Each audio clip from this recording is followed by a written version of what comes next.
the independence of Greece. It's here, as was indicated earlier, where the initial immigrants came, here in Castle Clinton, just down the block, up until about 1892. And then after 1892, they came from Ellis Island into this area. To my right is where the Hellenic community was. It was an area at that time that was called Little Syria. And what they meant by Little Syria was Syria at the time included, it was part of the Ottoman Empire, and included obviously Lebanon.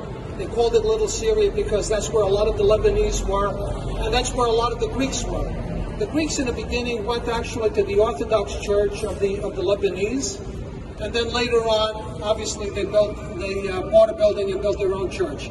What's also significant is we're here on Broadway, and it's here in Broadway, on this location, going down to City Hall, that the first Hellenic parade in the United States took place in 1893, on April 6, 1893, where 300 Hellenes marched into the City Hall area, and where at the time Mayor Tom Gilroy raised the Hellenic flag on City Hall in New York.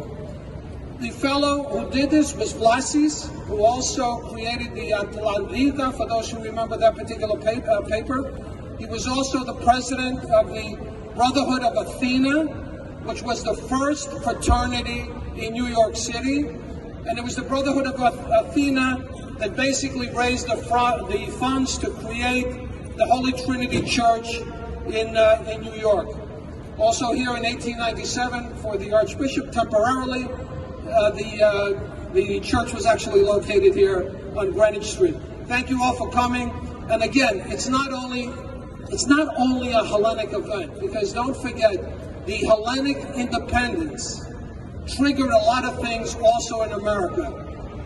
America gave to Hellas with many things that we're not going to talk about right now, but Hellas gave also to America. The people who left Hellas, the people who were here with the Greek committees, were the founders of the American abolitionist movement, and this is very important to note. Thank you.